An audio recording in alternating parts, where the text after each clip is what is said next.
Et c'est parti. Bonjour à tous. Bonjour. Bonjour Joël. Bonjour Magali. On se retrouve pour un nouveau live, un live by No School. On est habitué maintenant. On a commencé avec le confinement à vous retrouver les jeudis soirs pour des lives sur différents sujets. Je refais un petit point technique pour ceux qui nous rejoignent pour la première fois. Possibilité de poser vos questions, on les évoquera à la fin, mais n'hésitez pas de le faire au fur et à mesure de ce live. C'est à droite de votre écran. Voilà, je vois qu'il y en a déjà une. Et voilà, c'est Léo qui nous dit bonjour. Bonjour Léo. Bonjour Léo. Donc, via le chat, vous pouvez poser des questions en direct et également des questions plus fournies qu'on abordera à la fin. Et si vous voulez bien sûr les poser en direct, on vous fera monter sur scène virtuellement pour venir avec nous partager l'écran et partager un petit moment de questions-réponses avec Joël Taris. Donc aujourd'hui, comme vous le savez, on va aborder des techniques de communication persuasive. Alors en effet, en ce moment, c'est le grand mercato de l'alternant sur les réseaux. Vous avez vu, vous êtes beaucoup à chercher un contrat d'alternance pour la rentrée.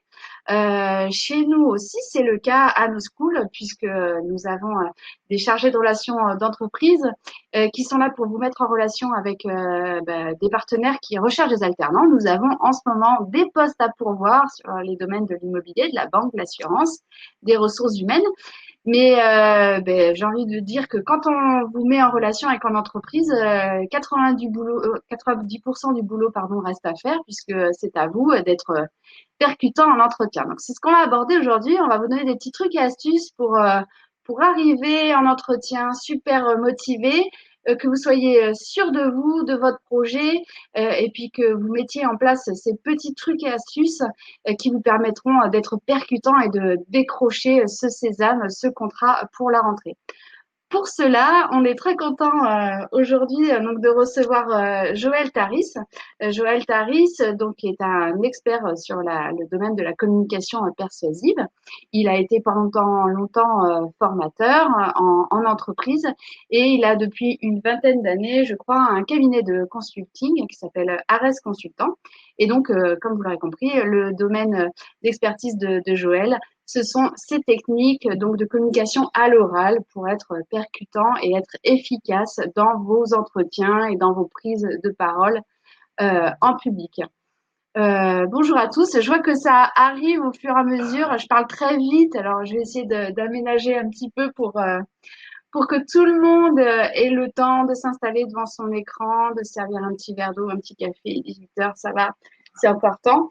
Voilà. Donc, on va aujourd'hui parler technique et technique de persuasion et de communication.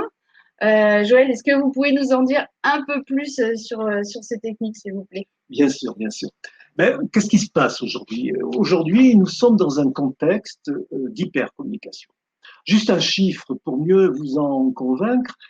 Aujourd'hui, vous et moi, on est percuté par autant d'informations en un mois de temps que nos aïeuls pendant toute leur vie. Un mois, une vie. Est-ce que vous imaginez un peu le quotidien du paysan de Langon en 1951? Pas Facebook, pas Twitter, pas Instagram, pas Periscope, pas YouTube, pas Dailymotion. Et donc, et nous, on est envahis de moyens de communication. Et qu'est-ce qui arrive? Au milieu de ce magma d'informations, eh bien, les gens procèdent par mode sélectif. Ils zappent. C'est ça le contexte. Ensuite, les, les clients, vos futurs clients, ils sont allez, submergés, inondés par un afflux de candidatures.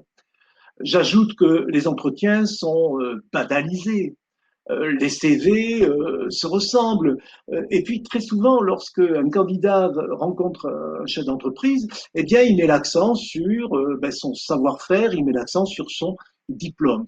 Donc, il est aujourd'hui plus qu'avant impératif de sortir du lot et de faire la différence. Voilà à quoi servent ces techniques. Alors, d'accord, mais en quoi consistent ces techniques? Comment Alors, ces techniques consistent à illustrer un message, renforcer un argument, appuyer un propos, s'imposer par la parole, marquer les esprits, aller à l'essentiel, trouver les mots qui font mouche, être percutant, tonique, donner de la musicalité à un discours visant à améliorer sa force de percussion. Voilà quoi ça sert. D'accord. Et alors, évidemment, j'imagine que ce sont des techniques qu'on peut appliquer un peu au quotidien, mais quels bénéfices peuvent en tirer ceux qui nous écoutent s'ils arrivent à les appréhender, à les mettre en pratique? Eh bien, c'est faire la différence, évidemment. C'est convaincre et persuader durablement. C'est susciter l'intérêt. C'est captiver l'attention et c'est emporter l'adhésion. Parce que quand vous êtes face à un recruteur, eh bien, il a le choix entre 10, 15 candidatures. Il faut absolument emporter l'adhésion. Il faut être différent. Si vous n'êtes pas différent, ben, vous n'emportez pas l'adhésion. En d'autres termes, si on parle comme tout le monde, eh bien, on n'intéresse personne. Oui, c'est vrai qu'en ce moment, en plus, enfin, on l'a remarqué hein, sur les type LinkedIn, les réseaux pro, vous êtes beaucoup à chercher des alternances et des contrats pour la rentrée. Donc, c'est très important, effectivement, de sortir du lot, Oui. d'être le candidat qui va pouvoir faire la différence. Donc, vous avez quelques exemples à nous donner de ces techniques? Oui, par exemple, lorsqu'on se présente face à un employeur, si vous dites, ben voilà, écoutez, je m'appelle Jonathan Taris, j'ai un bac ES et je fais un bachelor dans le domaine de l'immobilier. D'accord. Jusque-là, rien qui sort du lot, vous ne me faites pas Non, rêver, là, Joël. non, bien sûr. Surtout si je vous dis, eh ben voilà, j'aime faire du surf et puis je pratique le rugby et je parle anglais, lu, parlé, écrit. Eh Ah, bien, absolument toutes les candidatures sont basées sur le même principe. Et donc là, la première technique, c'est de se dire finalement quel est l'intérêt pour mon interlocuteur de m'écouter. Je répète, quel est l'intérêt pour mon interlocuteur de m'écouter. quel est l'intérêt pour mon intérêt? D'accord. Et il doit y avoir il y a une petite astuce pour retenir ces techniques? Oui, QIPNI.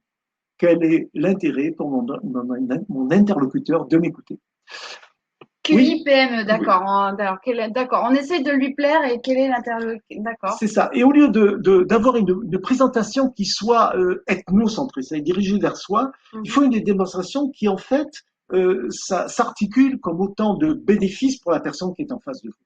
Et ça peut donner, si vous choisissez ma candidature pour vous, eh bien, c'est bénéficier d'un œil neuf, c'est s'appuyer sur la maîtrise des réseaux sociaux, c'est enrichir votre portefeuille en touchant une clientèle plus jeune, c'est profiter de bonne énergie pour donner un nouvel élan, c'est des dernières technologies. Vous voyez, et vous verbalisez autant de bénéfices qui vont donc finir par convaincre votre interlocuteur. Mhm. Pourquoi? Parce que mon argumentation est tournée vers le bénéfice que va tirer mon interlocuteur plutôt qu'une argumentation qui fait que présenter la personne que je suis.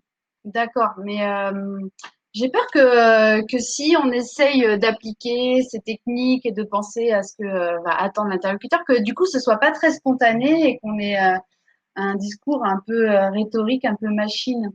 Oui, c'est vrai, il y a beaucoup de gens, Mhm. Magali, qui peuvent penser ça, mais quand on réfléchit bien, il y a des choses, bien sûr, dans la vie spontanée, Dieu merci, mais imaginez un seul instant, vous avez peut-être 20, 25 ans, les gens qui nous écoutent doivent être dans ces tranches-là, des tranches d'âge-là, vous repartez 5 ans en arrière et vous décidez, avec votre meilleure copine, de partir en vacances toute seule.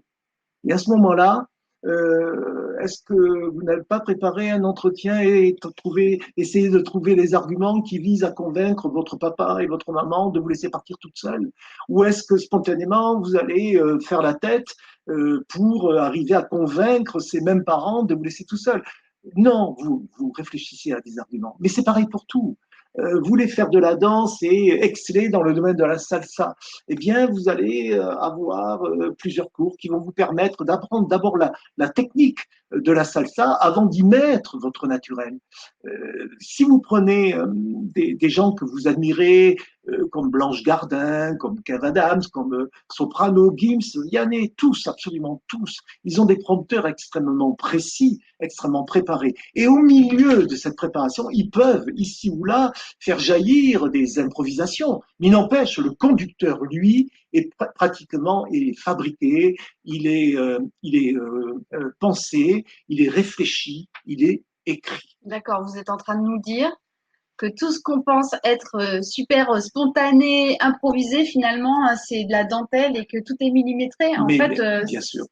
tout est, c'est plus de la communication, c'est de la manipulation, c'est ça? Oui, alors on en reparlera tout à l'heure, mais c'est effectivement, tout est d'abord préparé, ensuite on met son naturel. C'est comme la musique, vous savez.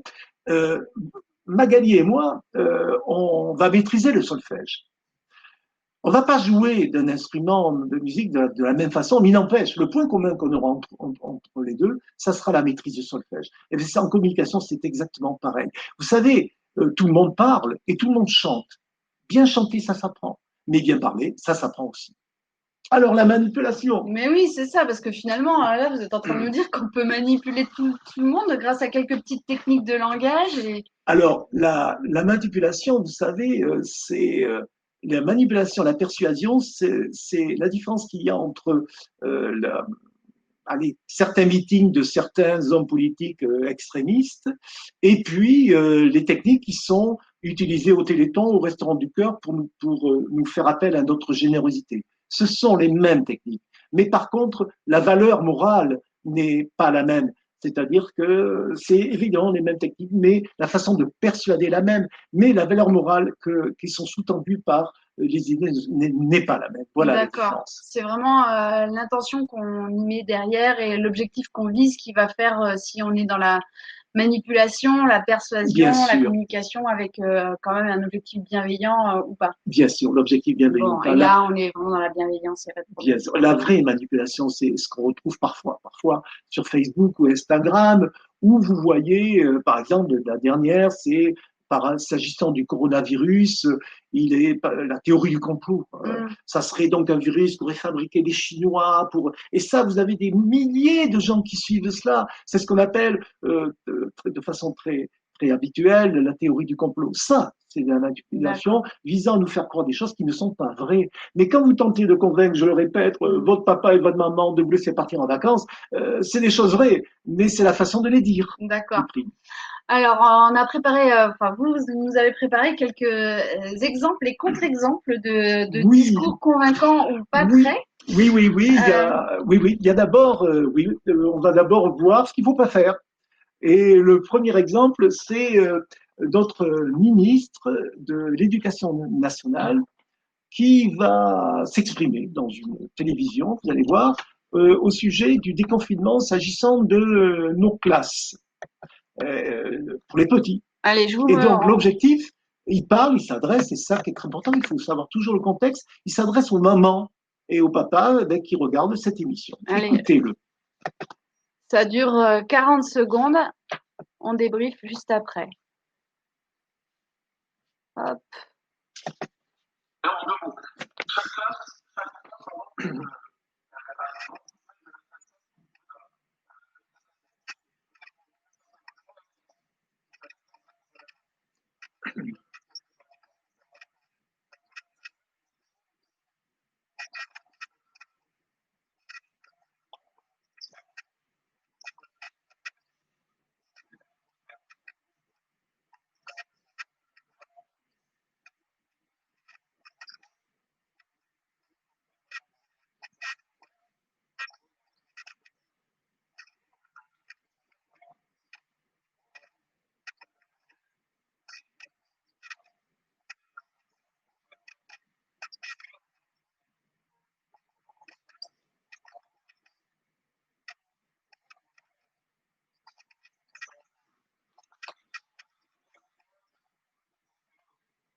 Très bien. Alors, Bon, moi, je vous avoue, j'ai regardé l'extrait en direct parce que je suis maman.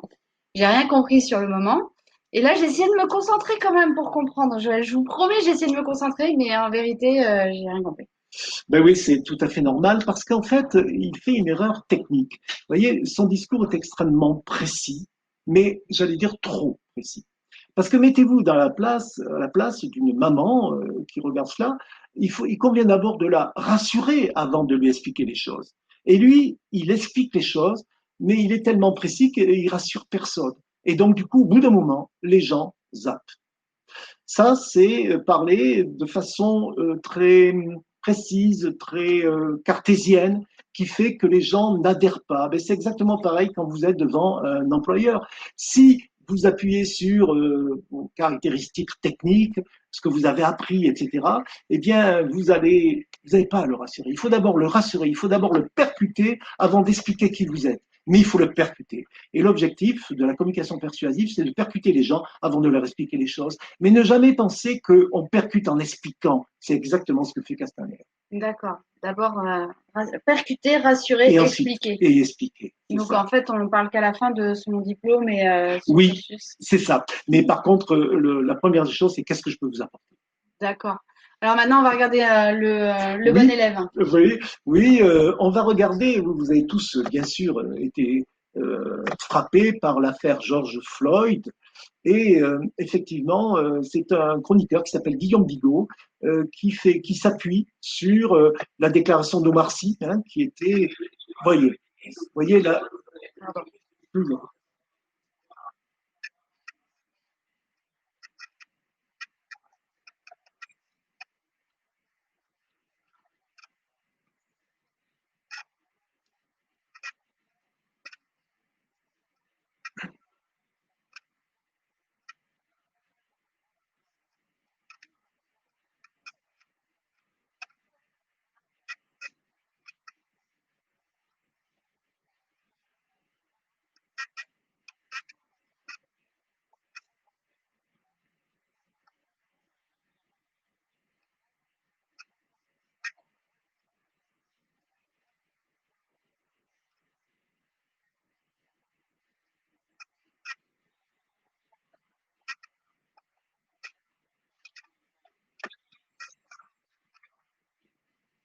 Alors, alors effectivement, alors je voudrais quand même préciser que, encore une fois, tout à l'heure on parlait de manipulation, on s'attarde bien à la forme et pas au fond. oui. Chacun a son libre arbitre et chacun est libre de penser. J'aime beaucoup Omar Sy par ailleurs, donc je n'ai rien contre lui. Donc je voudrais juste préciser qu'on est là juste pour expliciter ces techniques de persuasion et pas pour parler du fond. Voilà. En fait, son discours est beaucoup plus percutant. Il est beaucoup plus percutant parce qu'il est visuel, parce qu'il fait appel à des exemples que tout le monde connaît, que tout le monde a vu à la télévision. Et c'est ça qui est percutant. C'est parce qu'il fait appel plus à un langage extrêmement sensoriel qu'à un langage extrêmement ponctuel, pas un langage ponctuel, un langage avec des concepts Cartésien, conceptuels. ouais. Il est beaucoup plus sensoriel que conceptuel. Voilà. D'accord. Voilà pourquoi il percute plus. Et d'ailleurs, il utilise une technique, vous savez, que vous connaissez tous, hein, Mm. Magali, c'est la fameuse technique dite d'anaphore, c'est-à-dire il prend un terme et il le répète. Par exemple, vous entendez dans son discours le mot courage qui est Le rappelé. courage, ce serait de. Le courage, ce serait de. Donc ça, c'est une vraie technique de C'est une persuasion. vraie technique de persuasion. Ça veut dire que lorsque vous êtes face à un chef d'entreprise, eh bien, vous prenez un mot et vous le répétez. Exemple, il dit, si vous faites appel à ma candidature, pour vous, eh bien, vous allez gagner en efficacité, gagner en performance, gagner en souplesse, gagner en dynamisme. Vous voyez, vous prenez un mot et vous le répétez. Et plus vous répétez ce mot, plus il rentre dans le subconscient de l'autre, à son corps défendant. Par exemple, si vous dites, si vous faites appel à ma candidature, pour vous, eh ben, c'est plus de souplesse, plus de performance, plus de dynamisme, plus de résultats. Et vous voyez, et c'est ce mot qui revient comme une répétition et qui percute votre interlocuteur. C'est vrai qu'on se souvient tous du discours de François Hollande, candidat, Oui, qui avait fait un grand discours du type moi, président, je serai, nanana, moi, président, moi, président. Et c'est resté encore bien des années après, bien sûr. on avait bien retenu cette technique. En fait, il faisait que utiliser une technique. Voilà, il utilisait à sa façon, mais il utilisait effectivement des techniques parce que pour un homme politique, comme d'ailleurs pour nous tous, on est souvent obligé d'être persuasif pour faire adhérer les gens parce qu'on n'est pas tous d'accord sur les mêmes sujets. Donc il faut absolument faire adhérer les gens. D'accord. Alors, dans tout ça, on a dit plein de choses. Donc, comment on doit parler à la fin? Comment on doit parler à la fin? Eh bien, c'est en utilisant des mots par rapport à certains autres. Si je prends un exemple un peu sensible, si je vous dis ce sont des migrants, le terme migrant va revêtir la signification que va donner le dictionnaire. Tandis que si je vous dis non, non, ce ne sont pas des migrants, ce sont des clandestins. Clandestin va donner une couleur très péjorative à ce que je viens de dire. Tandis que si je dis non, non, ce n'est pas des clandestins, ce sont des réfugiés. Donc les réfugiés va donner une couleur beaucoup plus bienveillante. Mais vous voyez, migrants, c'est un mot, clandestins, réfugiés sont plus des mots. Ce sont des mots qui sont des évocations. Et à partir du moment où dans les mots, on utilise des évocations, eh ben, on est plus percutant dans le discours. C'est en fait l'emploi de mots par rapport à d'autres. D'accord, je comprends bien. Eh bien, alors peut-être peut-être qu'il y a des questions, je vais y arriver. En tous les cas, on se dirige tout doucement vers la fin de ce live. Donc, je reprends, je synthétise, Joël, les petites techniques que vous nous avez dévoilées.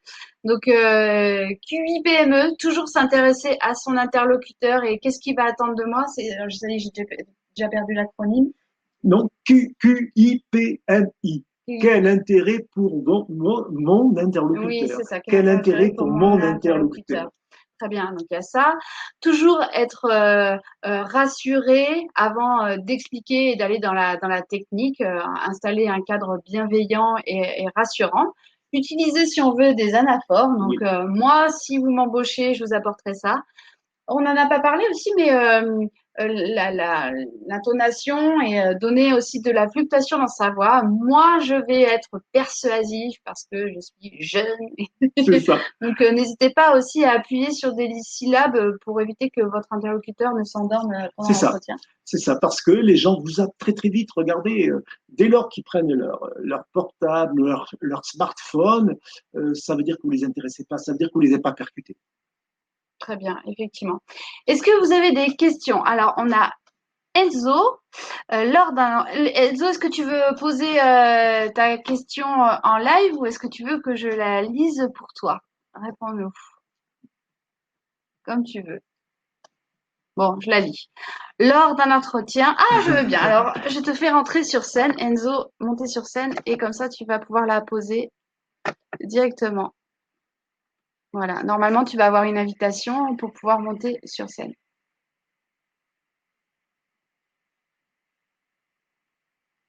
Voilà, on attend un petit peu Enzo. Tu nous dis, Enzo, si tu as, bien eu l'invitation pour pouvoir monter sur scène. Oui, Voilà. voilà. Bonjour Bonjour Enzo. Enzo. Bonjour Enzo. Euh, Alors tu es étudiant actuellement? non, non, c'est pour faire un BTS professionnel. D'accord, ok, très bien. Alors, je t'en prie. Donc du coup, Alors, oui, allez. vas-y Enzo. Donc du coup, j'ai eu un entretien avec une agence immobilière et Oui. ils ne m'ont pas pris et il m'a appelé pour me dire que c'était surtout à cause parce que je parlais pas assez fort. Et donc du coup, Oui. je me pose la question comment parler sans hurler non plus quoi. Oui, ben, il y a une différence, Enzo, entre avoir une petite voix et hurler. J'imagine que allez Enzo, lorsque tu es dans un bar avec tes amis et tes copines, j'imagine, et que la musique est forte, j'imagine que tu dois parler fort, Oui, non? oui, oui. Voilà. Eh bien voilà, c'est de trouver finalement la bonne tonalité. On n'a pas tous les mêmes voix. Il y a des gens qui ont des voix beaucoup plus puissantes que d'autres. C'est de retrouver sa bonne tonalité, mais pour percuter les gens, c'est sûr. On peut pas le faire avec une petite voix. Il faut vraiment mettre toute ton énergie. Vendre, c'est développer de l'énergie. Voilà. Et tu peux pas vendre si tu veux en étant cool. Ça se fait pas. Il faut mettre un peu un peu ses tripes, tu vois, dans le rapport.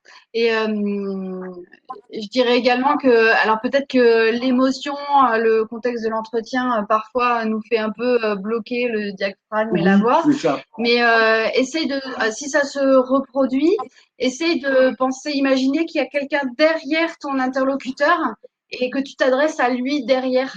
Déjà, peut-être que ça va te faire baisser ton niveau de stress parce que tu vas le regarder un peu en mode fantôme, donc ça va te baisser. Et puis, en t'adressant à quelqu'un derrière, tu vas porter un peu plus ta voix. Ok.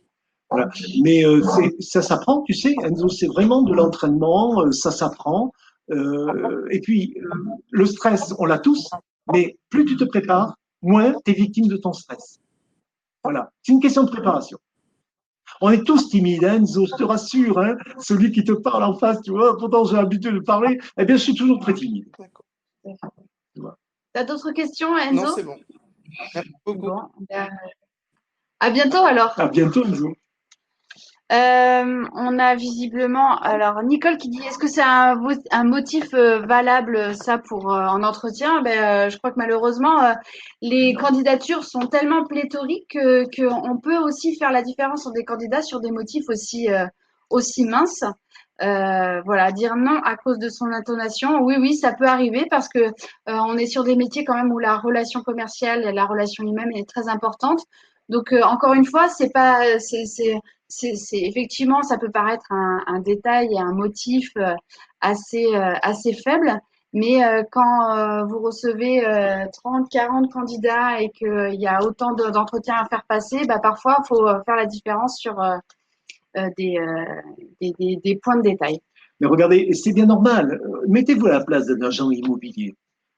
Imaginez que vous, vos parents, aient une échoppe à vendre. L'échoppe, c'est une échoppe.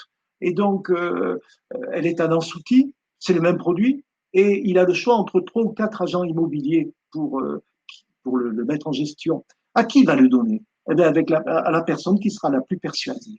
Voyez, il n'y a rien de plus ressemblant d'un agent immobilier par rapport à un autre agent immobilier. Ça veut dire que les gens qui vont vous recruter, eh bien, ils vont recruter des gens percutants, parce que la vie, c'est ça. Voyez. Voilà, tout à fait. C'est pour ça qu'effectivement, tout ce travail de persuasion et parce qu'en fait, la communication, c'est un tas de techniques. Il y a aussi toutes les techniques de communication non verbale, la posture, se tenir droit, aménager des silences, moduler son intonation, sa vitesse de diction, savoir parler évidemment, et puis il y a tout un tas de techniques de savoir-être, et ce sont vraiment ces techniques qui vont faire la différence pour vous sur le marché du travail, parce que le diplôme malheureusement ne fait plus la différence aujourd'hui. Il y a beaucoup de diplômés sur le marché du travail, il y a beaucoup de bacheliers, il y a beaucoup de détenteurs de bac+2, bac+3, et du coup, ce sont vraiment ces techniques de savoir-être en entreprise et euh, cette intelligence émotionnelle en fait qui va faire la différence en entretien et sur le marché du travail. C'est ça. Voilà. Écoutez, on arrive à la fin.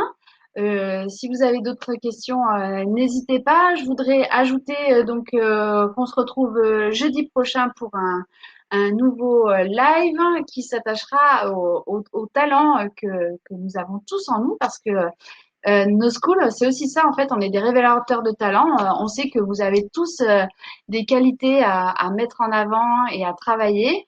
Donc, c'est aussi ça c'est aussi pour la raison pour laquelle on travaille sur toutes ces techniques de savoir-être. Donc, on va parler de ça jeudi prochain avec un DRH, un recruteur, donc, encore une fois. N'hésitez pas à nous retrouver sur nos réseaux sociaux, Facebook, Insta, LinkedIn, réseau pro qui va bien. En ce moment, nous avons encore une fois des offres d'alternance à pourvoir. Les candidatures sont bien évidemment encore ouvertes. Elles sont possibles via notre site internet. Et puis, vous pouvez retrouver toutes nos vidéos à réécouter sur notre chaîne YouTube. Voilà. Bonsoir Merci. Joël, à bientôt. Bonsoir Magali. Merci.